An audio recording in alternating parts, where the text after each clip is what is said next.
Hi, hello, and welcome to According to Weeze, the podcast, where we're going to have candid conversation with the hopes of finding a way forward in community.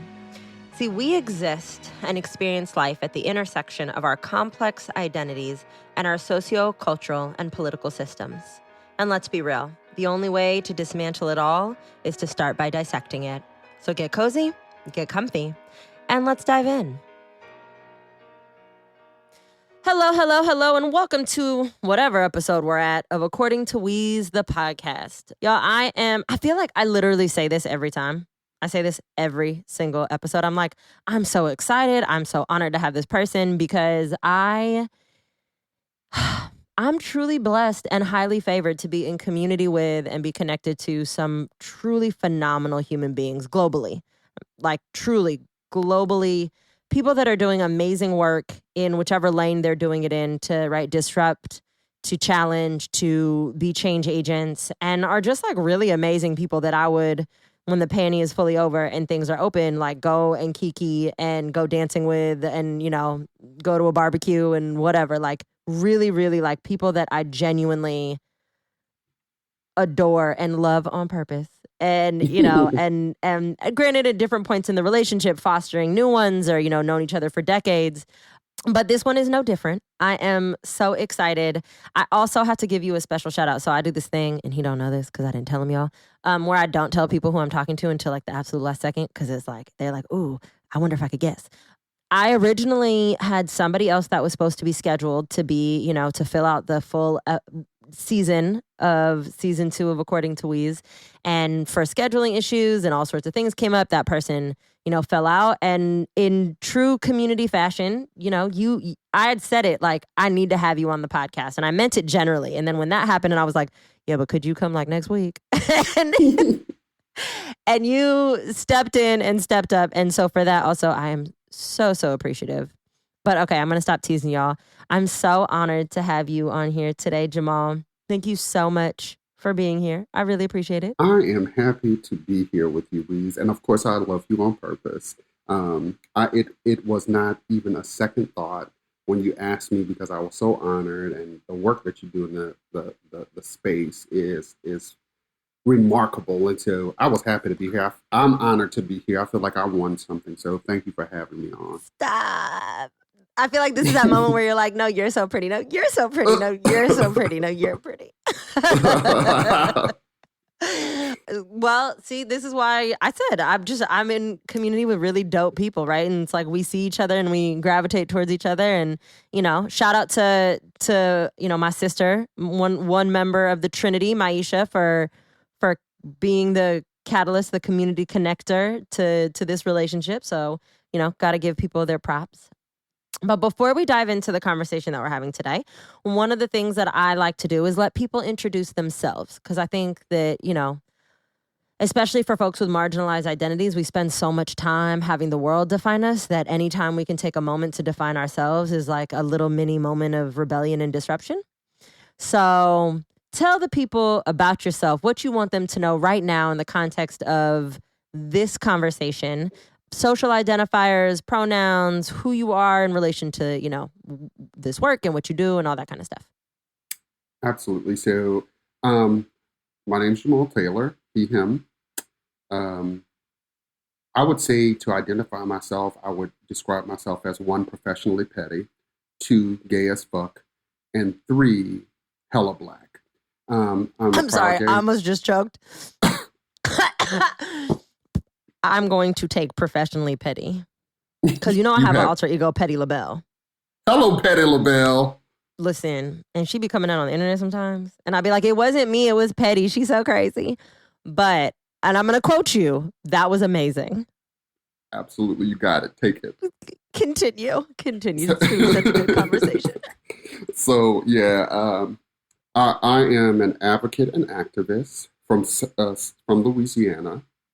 Born and raised in the South, but have lived all over the world, and have done some work with advocacy. If you're familiar with the case of Quawan Charles, who was brutalized and found in a sugarcane field.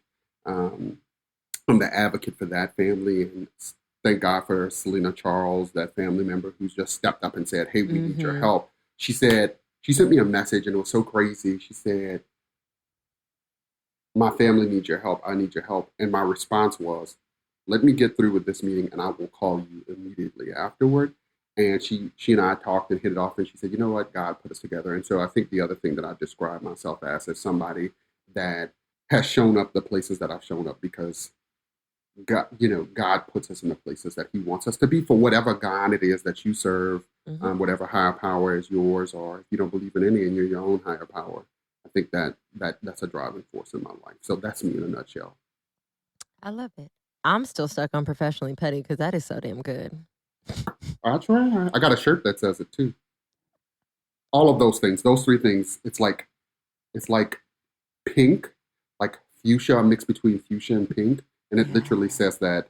And the gay as fuck is letters that have flowers in them.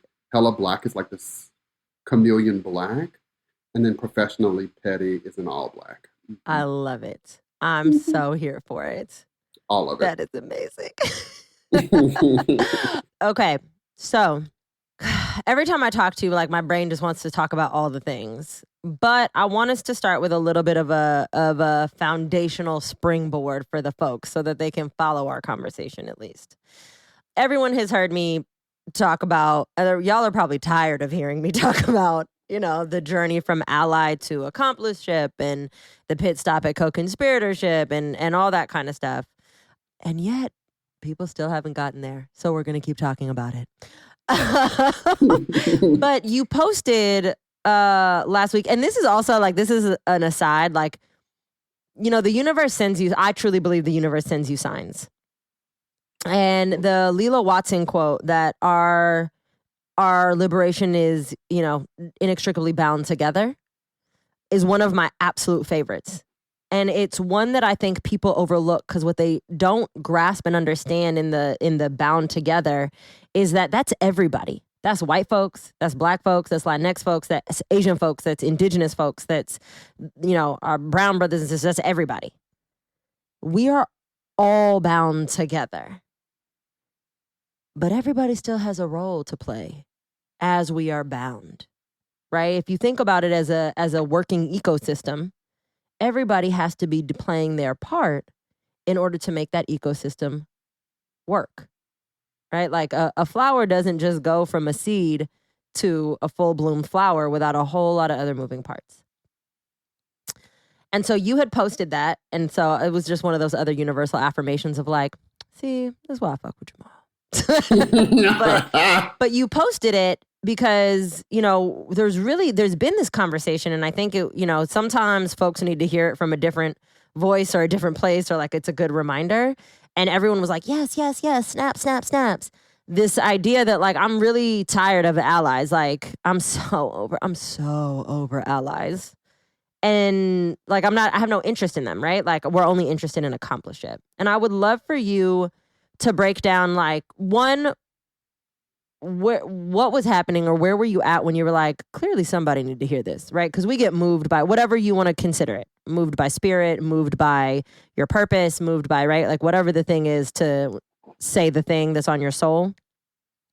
Then it was very timely. But I would love for you to expand on like where that came from, why you said it, and what does it look like when we're really talking about like, bruh, be an accomplice. I think that's a really good question. I was online and I just saw a bunch of comments and people, white people, trying to move the conversation to fit the narrative that they wanted it to fit. And there's a whole lot of, I'm your ally, but I think you should say something differently. I'm your ally, but I think that you should do this differently. I'm your ally, but let me tell you what you need to do, without realizing how pervasively privileged that is. Moreover, I think that I just kind of got tired of seeing some of the influencers online that claim that they are allies of this movement, utilizing it to springboard themselves to make money. And so it becomes capitalistic rather than authentic. And then they don't take the initiative to be supportive of people that are actually in this movement doing the work. They don't show up spaces. You have to fight them to help and support. They'll ignore messages. And so I was just kind of in that space. But I think to kind of go back to something that you said, because I think it could be teased out, and then I think it's powerful, is you said the flower doesn't go from a seed to a full-blown flower. Additionally, you can have a full-blown flower, bloomed flower, amidst garbage in a filthy garden. And I think that when I think through that, the filth comes from the racist, colonizer mindset in tearing down what we've built in terms of trying to make this community better. And so I think very poignantly, you made that analysis. Moreover, a garden requires tending. We don't grow flowers. I mean, you can grow wildflowers, but that's typically not how gardens that people want to see are grown, right? Like, we have got to tend to them. And I think that what we must consider as we think about this move from allyship to accomplice is that you got to have the right gardener with the right tools to move your mindset to the place that it needs to be. And when people are just kind of there to listen to respond rather than to listen to hear and reflect and hold up the mirror to their life, it causes trouble. And I think that is the fear of being or identifying yourself as a racist or somebody that has operated with privilege, is they are terrified to face the nasty reflection of their truth in the mirror of this world. And so I agree 100%. I think I was in the place of, I'm just not fooling with you because you're doing this for attention. You peacocking. Yeah, I really want to go back to this point, like you kicked us off with, that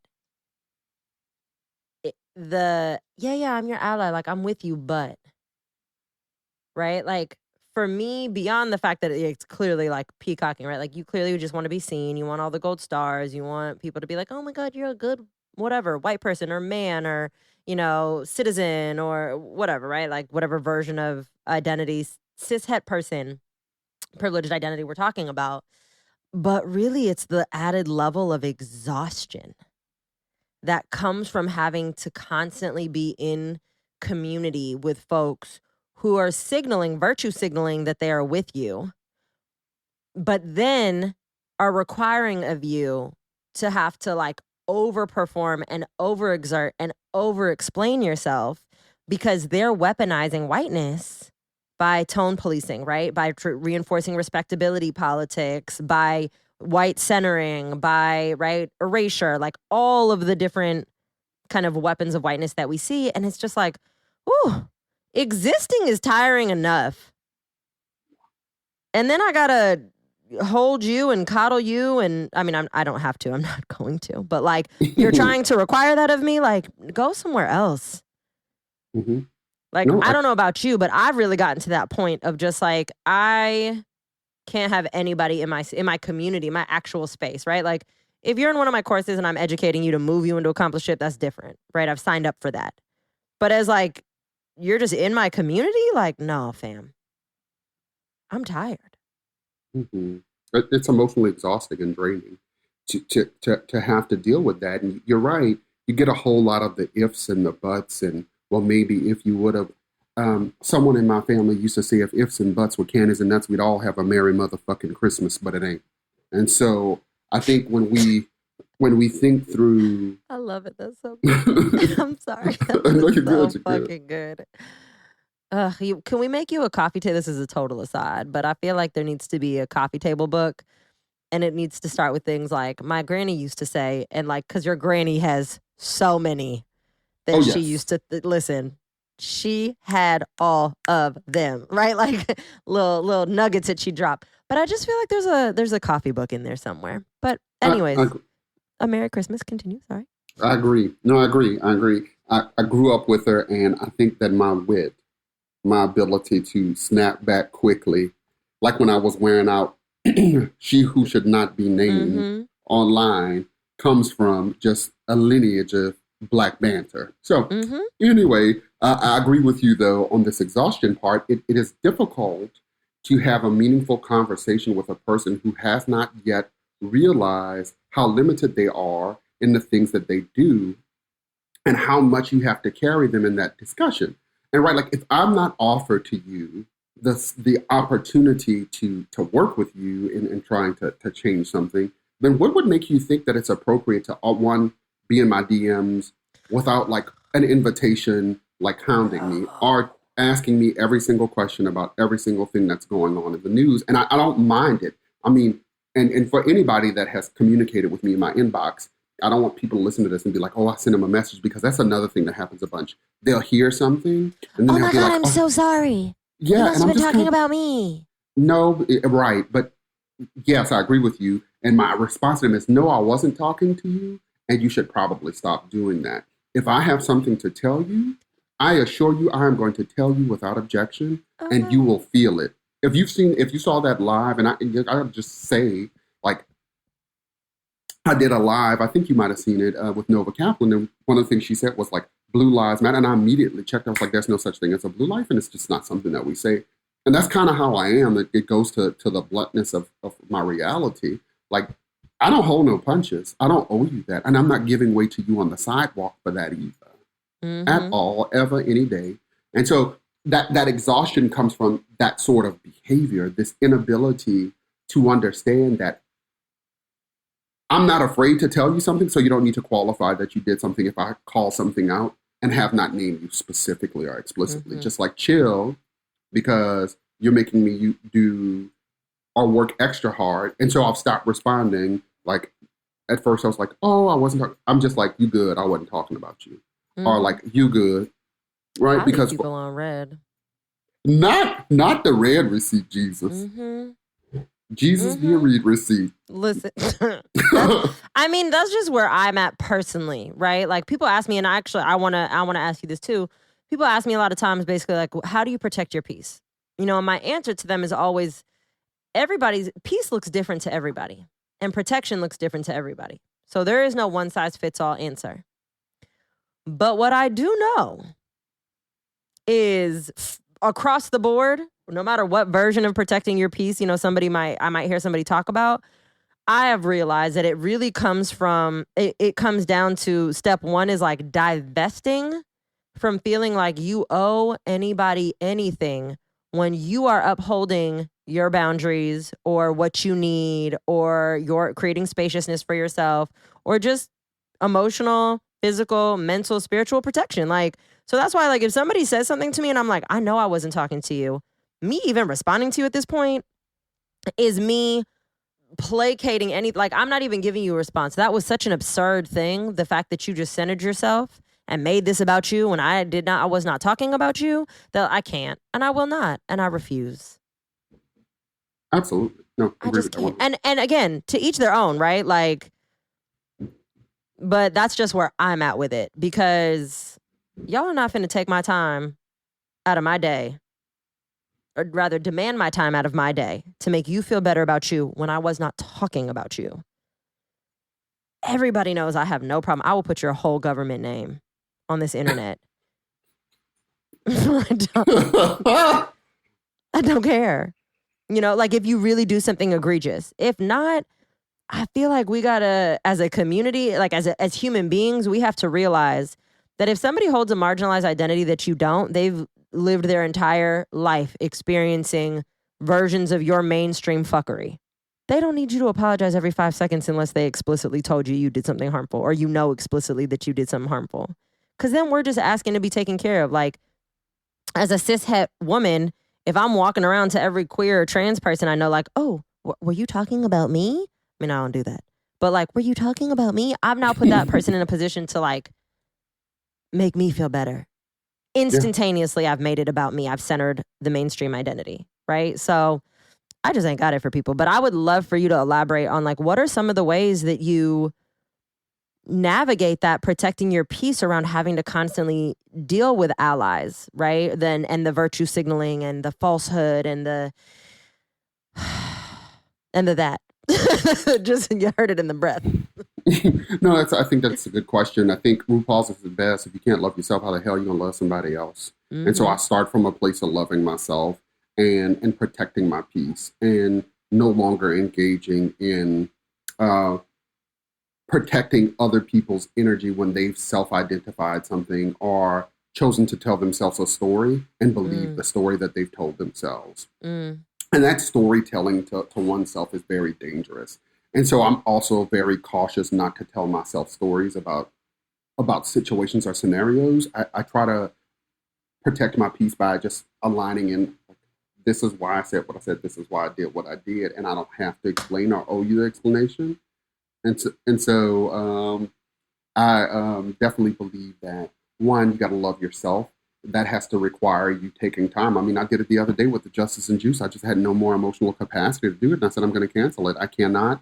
And we're going to do it, right? Like, it's a good opportunity. But what we are going to require is that we take all the necessary steps to make sure that everyone is present in there. And I wouldn't have been able to be present in there, having had gone to a protest in Chicago and just several other things. And so being super mindful of that, like protecting your peace by like saying, I can't. And I think the other thing is just kind of giving yourself quiet time to be with your thoughts around what people have said and done to you, or things that you read. Because I think a lot of times we're so eager to respond to people immediately that we don't give ourselves the full time to address what they have said to us. And some of the comments require responses, right? Because otherwise we wouldn't be in this work at all. And so I make it my business to be like, I can't respond to you. I will respond to you, but in this moment, I need to be reflective about what that response is going to be. And I think the last thing is just kind of be super authentic. I think people, having worked in education and now having a role where I coach educators, I think one of the things that I say to educators all the time, particularly new educators, is students will be able to tell when you're disingenuous. Like, it just comes across phony. Especially high school students. I was in, I taught a lot of age groups, but I was in the high school for a while. And I used to watch the way that they would just eat up other teachers or assistant teachers. And I'd be like, they can smell it. These kids used to, I had one job where the kids would be like, because I taught high school English first. They're like, who'd you get for English? I mean, kids would literally be in tears trying to get their schedule changed because I'm literally that teacher. Like, I'm the teacher in the hall that when you get in trouble, I'm like, yeah. I mean, I've been told everything. F you, you bald head faggot. All right, put me out. Nah, you in the place that you need to be. Lock yourself up in that desk. You ain't going anywhere. You're going to stay in here with me. Right? Like, I think being authentically who you are, also opens the door for people to gravitate to you. I love on purpose, but I'm also like, what you said? Let me check you real quick. And so in the moments where you need to immediately check somebody, do that too. You know what? This was not intentionally going to be part of where my brain was going on this conversation, but I think it's important, and I want you to talk about it. Okay, so I'm going to backtrack into my bigger question. So you talk about loving on purpose. And I think that is such an important concept, right? Because we're not necessarily intentional with how we love or what love means. And we also have, as a society, this real, I don't even know the word, but it makes me go, bleh, like definition of love, right? For somebody who always has words, I don't have the word for it. It makes me feel cringy of this idea that love doesn't include accountability, that love doesn't include toughness, that love doesn't include, like you just said, checking somebody, that love doesn't include holding somebody to higher standards, that love doesn't include pushing somebody to be the best version of themselves because you see it inside of them, right? And when I hear you talk about loving people on purpose, and when I hear how you show up in community and you show up in the world, to me, I'm like, that's love. That's love of humanity. That's love of people. That's love of self, reflected in how you move. So I would love for you to talk to us a little bit about that. Like, what does it mean to love on purpose? What was the need? Where were you seeing a need to really very intentionally choose that languaging? So thank you. I think that has developed over time. And strangely enough, right back here, right? Like, love is patient, it's kind, it's not boastful, it's not proud. I think that people have turned love into something phony and inauthentic. I think that it is almost tone police to being polite or agreeable when it is not that at all.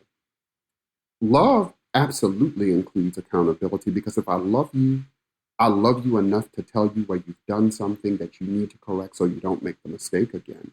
Mm-hmm. Love is accountability, because if I let you continue to espouse a racist position without an accountability piece, it means that I am now allowing you to go out in the world and spread hatred. And so I love you enough to check you on it, because I love you and I love the people that you're doing it to as well.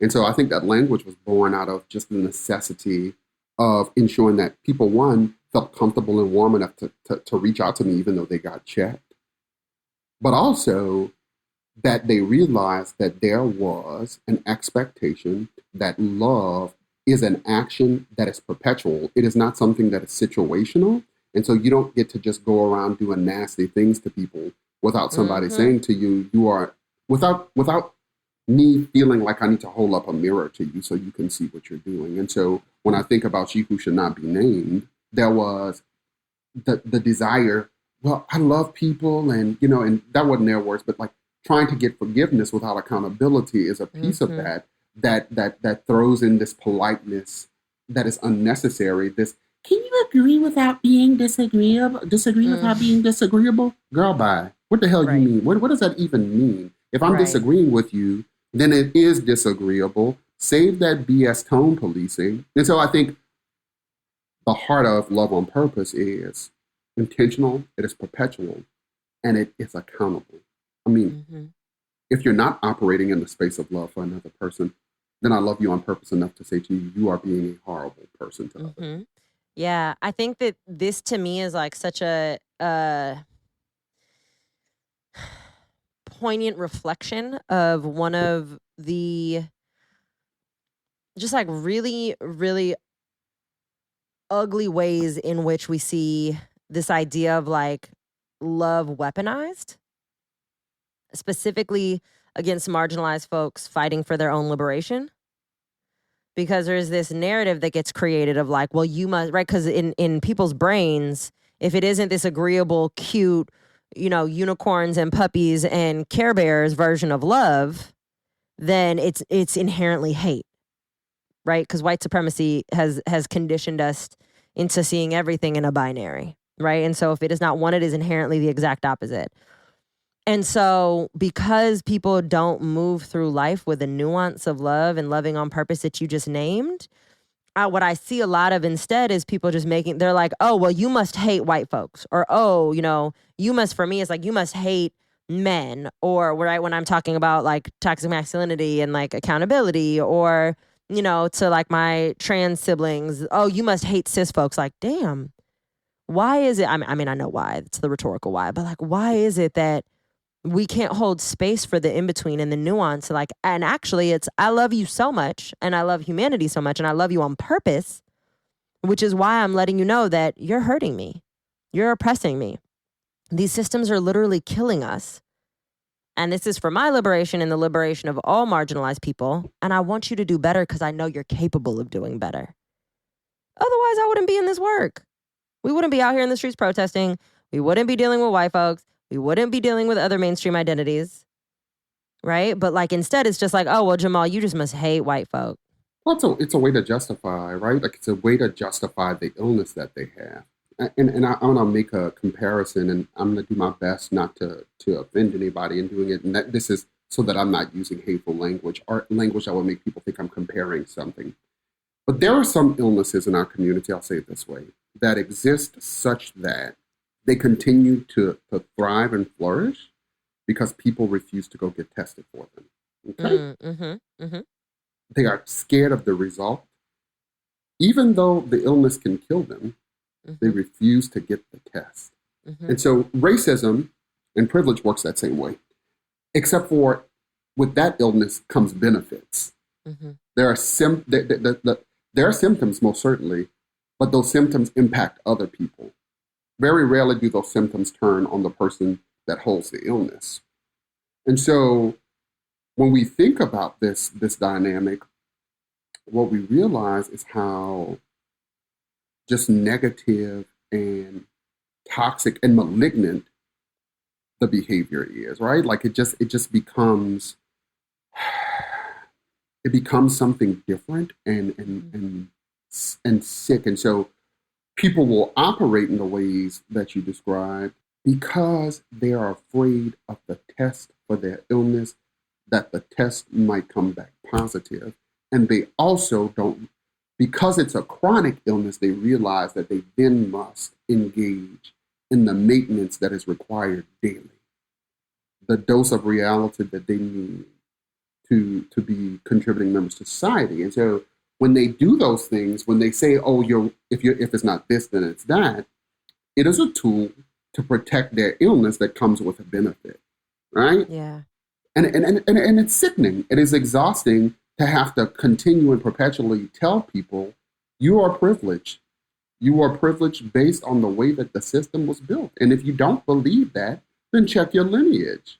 I mean, we've got to, in this country, we've got to have a reality check. Today, when I went and testified at the House Education Committee on this anti-racism, like making it illegal to teach anti-racism, anti-sexism, he said, this is so that we can make this is equity for everybody, so no one feels marginalized. And someone asked a very poignant question, so what about the trans students? What about the gay students? What about the bisexual students? Why doesn't your language include that?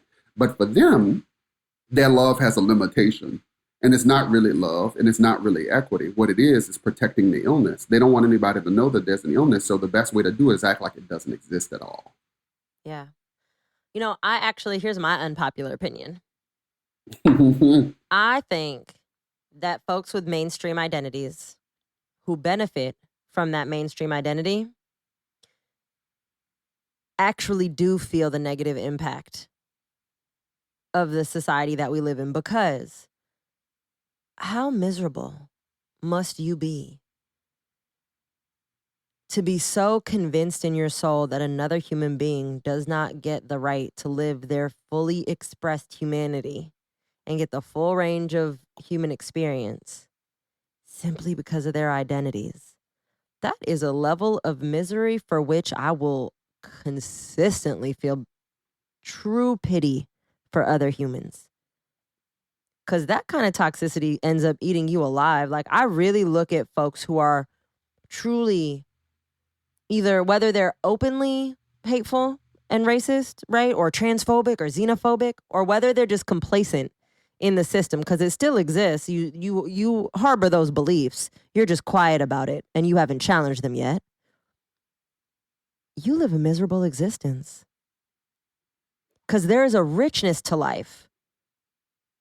There's a beautiful exchange, right, that happens when we can open ourselves up to other humans in the beautiful array of all of their identities and all of the experiences that they can then share with us. So I truly feel bad. I'm like, you wake up and choose misery every single day. That's terrible. Now, they don't see that, right? But I'm also like, that's why y'all age faster. That's why you die sooner. That's why you have chronic illnesses, because toxicity and stress does something to the body. There is science. I'm no doctor, but I read good, and I know that that is true. And like, I truly believe that. I truly believe that. And it is a very unpopular opinion. People are like, nah, because they get all these benefits. I'm like, yeah. And imagine carrying that much hate in your body all the time. And then for the folks who are complacent, I'm like, imagine carrying that much hate and being so indoctrinated into it, you don't even realize it lives in your body because you're not even willing to look at it or own it. I feel bad for you. And I would hug you, but I don't want to be anywhere near you. Absolutely. No, I agree. I think the other thing, though, the other thing that we must consider that is that masks that self-loathing for some of them is their reliance on specific scriptural reference to undergird the authority they think that they're granted. They've already co-opted several things. I mean, you've changed the picture of Jesus. Mm-hmm. You have found America. And really believe that they did not do anything wrong in doing that because they have utilized scriptural reference. And as a Christian, they cherry pick the reference that suits the needs, which is the true sign of a sociopath, right? Like that you could go and read Leviticus but still eat crawfish. You can go and read Leviticus, but people still play football. You can go and read Leviticus, but you're wearing fabrics of a different kind on the same shirt. Should I stone you to death now or later? I mean, you work on the Sabbath. Should I take you out and let a firing squad shoot you now, or should we wait until Jesus comes back? And so when I think about the stupidity, the violent stupidity that exists for some of those people, I think that is delusions too. I think that there are a group of them that are grounded in this delusional idea that they are somehow innately better or different than people of color. And then I think that a large group of them too are and realize how miserable they are. And I think the evidence of that is how frequently they're doing this exhausting work of trying to change, but then trying to pass the burden of their experience and learning onto people that look like us, and then complaining when people decide that they're going to take a vacation. And I just kind of, I mean, I hope I'm not out of the way in saying this, but I put a post up about this. Listen, you come from my friends that check your privilege. You better check your privilege because I'm coming back. People are so upset. I mean, but they're upset because they feel like I mean, it's akin to them thinking that you should have done something at the exact time that they want it done. I'm sorry, I don't work on microwave time. I will give you a piece of knowledge or information when it's important, but I'm not going to up in my schedule to satisfy your need to feel like you're not racist. Stop thinking that you need permission from an individual to not be racist, and start and begin to look at the actions that you do that contribute to you being a racist. We don't owe you that. And so I think I agree, but I think that some of this stuff is undergirded by just delusions of Christianity. Oh yeah. I mean, just like with anything, right? We, as human beings, confirmation bias is one of the most insidious little tricks that we have adopted to make ourselves feel better about all sorts of things, right? So we're going to your point, people are going to cherry pick and, sort out or seek out rather, whatever little nuggets they need to affirm whatever narrative it is that they need to feel better about what they're doing or how they're living their lives or what they believe or their behavior or whatever the thing is. But as an aside, this is also why I say your white urgency is not my emergency. That part. I am completely divested. Like, if you want a refund, if you want to leave my community, if you don't ever want to come back, okay. Bye. If you're gone, go. Right. Because even the drive to announce that you are displeased that a person is prioritizing their mental well-being or their rest or their vacation or whatever over your very trivial needs is all so rooted in identity privilege that, again, it goes back to the, like, I don't answer DMs of people that have made something about them, right? So, like, I think I stopped, I decided last week, it was like Tuesday. Yep. I was like, yeah, y'all ain't gonna see me on these internets for like a week. And I haven't been in the comments. I haven't been like, and yesterday I made it a point of posting something that really had nothing to do specifically with whiteness. And it performed so much worse than anything else because it was about giving yourself permission to live unapologetically and liberated. And so it really wasn't talking to white people. I mean, there are definitely white folks that can resonate with it because, it was about conformity. But I was really talking to melanated folks. And of course, right, this is that proof again of the way that allyship works, right? To bring it back full circle. When you can't make it about you and you check out, or when you want to make it about you and the folks who are closest to the pain or are guiding the thing or doing the education prioritize themselves and you have an adverse reaction, all of that is your privilege, and all of that is key indicators that you are not truly walking a transformational journey towards accompliship. Because an accomplice is going to say, yo, y'all have been going hard in the paint. Mm-hmm. Take a break. How can I support you? Let me Venmo you for some coffee. Like, go get yourself a cup of coffee on me. Go rest. Oh, I see these other folks in the comment section wilding out. I got it. Let me handle them. You don't worry about logging back in. right? Like that's what an accomplice does. Mm-hmm. But the rest of it is just, it's too much. No, it is. And what accomplices do it without trying to take over, right? Mm-hmm. Like accomplices do it without trying to take over. If I'm robbing the bank, then I'm the lead bank robber. And you need to follow the directions before you get us all in trouble, right? Like, you don't get to decide what the pickup car gonna look like unless I assign you that task. You ready to come take over and tell me what I need to do, and I'm the person living this existence rather than trying to tell me what I need to be doing. Why don't you go to your house and in your community and tell them what they need to be doing? Because that's the work that isn't being done by people that are allies. Allies show up for the fights that we set up and become spectators, or sometimes they will amen choir. I don't need you to be an ally that way. I need you to be an accomplice in that. When you get home, you just said this, and this is profoundly racist, and I don't want this around my kids, because even if you're their grandparent, it's inappropriate and it will not be tolerated in my household. But they're afraid to have the conversation with those people, so they come and dump on us how they should have conversations, knowing already full well what they should do.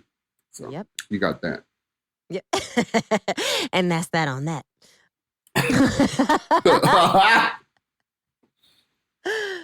What else? I feel like before we wrap up, so I always do this thing. It's like I ask two questions. The first is, what else do you feel like in this moment with regards to this conversation has gone unsaid, or, just really needs to be said or maybe reiterated? I think one of the things that I would note that I'd like to say is, stop expecting people to show up for you freely when you wouldn't do it for them. Oop. Reciprocity. The work of educating on anti-racism is difficult work. And if somebody's taking the time out to do that, in the very same way that you have a job writing press releases for Bumfuck Company Egypt, make sure that you sow the same seed for the person that is out here trying to make this a better place for all of us, that is giving their time, energy, and effort. And sometimes it's not monetary. Sometimes it is affirmation. Sometimes it's a thank you. Sometimes it's a pat on the back. I mean, the Flay Soleil is a prime example of just sending me some beautiful products to my house. And it wasn't asked for, and it doesn't need to be a thing. She also put a very nice letter in the box that I have kept, because for me, that was the most important thing in that box. And so what I'd say is, as we engage this work of change, and your move from the move from their allyship to accompliship, I would encourage you to realize that ain't nothing in life free. So stop trying to capitalize off the time, energy, effort, and love of people when you wouldn't do it at your job for free. Can I tell you, it's a little anecdote to reinforce this, and it was actually the most upsetting and offensive comment that I have ever received. And I was like, baby, that's not the compliment you think it is. I would just say, honestly, because I don't know who this white woman is, but she's a white woman who has several zeros behind the follower count, like a very large platform and a blue check. And she posted something on her page and tagged me to credit me as the anti-racist educator. But the comment was, I had no idea that there was so much free anti-racist education on the internet and through podcasts.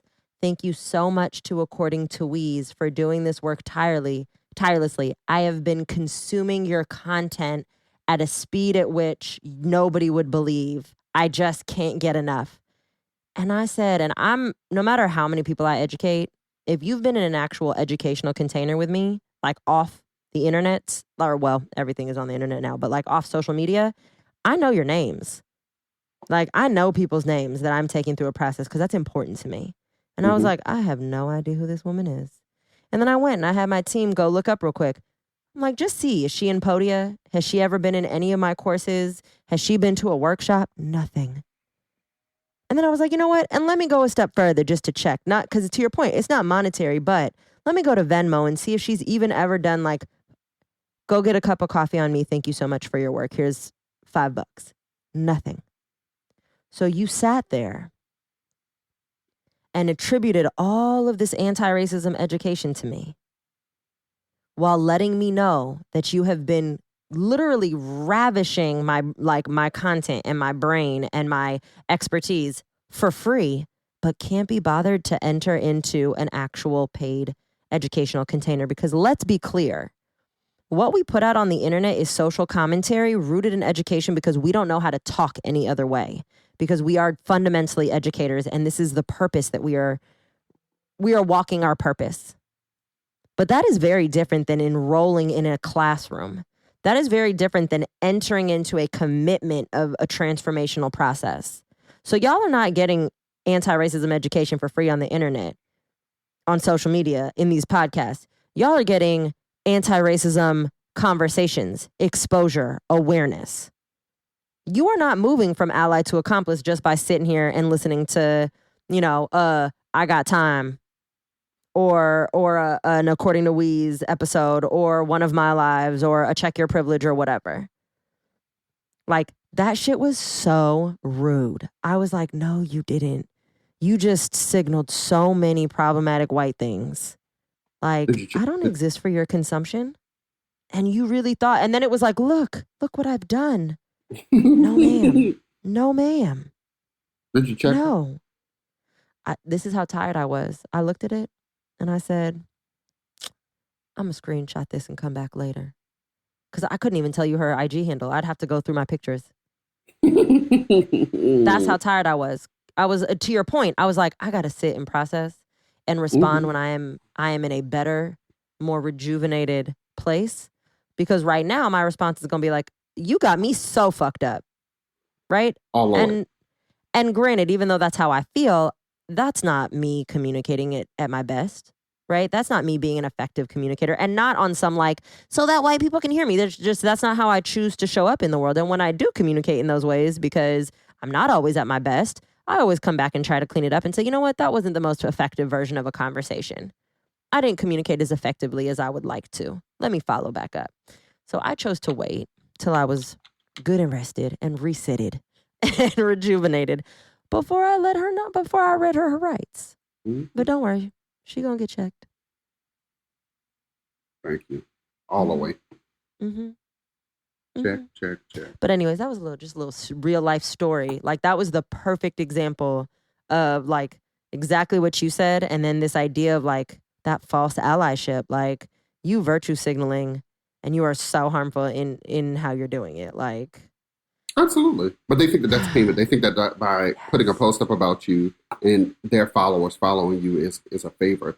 There's an abundant scarcity mindset that exists on Instagram where people feel like, oh, I can't learn from According to Weeze and whatever other page. I mean, like, I enjoy elevating other people because there's enough followers to go around for everybody. But more importantly, like, that isn't payment for consuming content. And it's not, again, reach out and say, is there anything I can do to help before you do something like that anyway? Because you might not be the person that I want you going around saying, I'm learning from Jamal Taylor anything. Right. Like, I'm going to be like, oh, no, because you out here acting a fool. So be clear. You aren't learning from me. You are just consuming content, interpreting it however you'd like. Well, you've checked the boxes, right? That we live in a society where it's okay to just check the box. Oh, I did this, so the box is checked. And now I've done my anti-racism post for the year. And I just really want to encourage you. Box. Yeah, I put a black box up and I just kind of want to name that I'm really, really working on some really, really important anti-racism work. Yeah, no, it's BS. So I agree 100%. Yeah, I mean, the other thing too is I think you just alluded to it, is if folks think that we're doing this for the follower count, they don't understand a good goddamn thing. Correct. Because I've been doing this since I had all of 4 followers. Because I don't, 4. You know what I mean?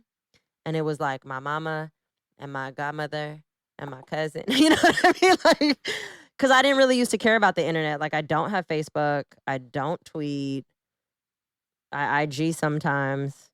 Like, and I know I can say the same about you. Like, been doing it long before the internet, social media was a thing. We'll be doing it long after.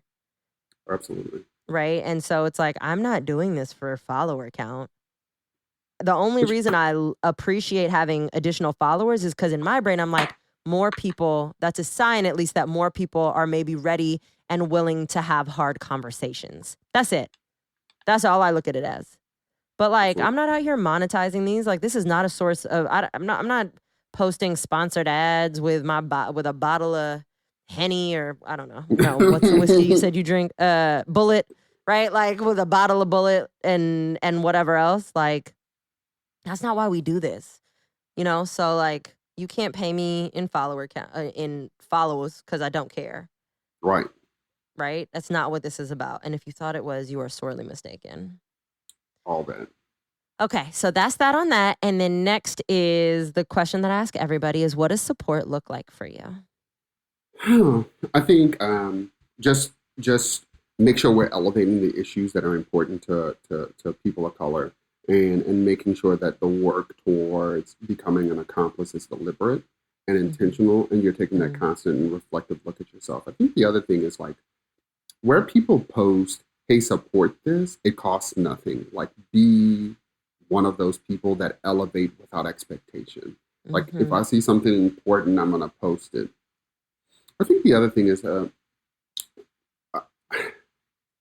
a big crier. So I love like just hearing people's feedback because I think it is important, not negatively. I mean, I don't mind negative stuff, particularly if it's right, but I enjoy to hear success stories, and so that's support to me because it means that something that I'm saying is making sense. Yeah, you know, there's been an impact. Absolutely. Yeah, I love that. Well, dear, thank you so much for being here. This was such a lovely conversation, as per usual. I knew it would be. And you know, the followers know they can go in the show notes and figure out all the ways to connect with you and follow you and you know, all that good stuff. So unless there's anything else, any other gems, any other JT-isms that you'd like to drop on the people, I think that's all I got. That's all I had. And I really appreciate you again for having me on. You know, I love you on purpose, my dear. You're doing amazing stuff. Just keep being amazing and being a light for other people to follow. Thank you. I appreciate it. I'm trying. And I'm truly, you know, I'm honored to be able to be walking my path that I know is divinely, universally carved out for me. All right, y'all. That's all I got. Until next time, toodles. All right, y'all, that's all I got. But don't forget your action items. 1, join me on Podia, where you can get access to tons of BTS content, including a very special Weeze and Air interview with all of our guests. 2, rate, review, especially a written review. Subscribe, like, and share this podcast with all of your peoples. 3, if you aren't already, go peep me on IG. Follow me there. And, you know, most importantly, keep coming back. All right, until next time, toodles!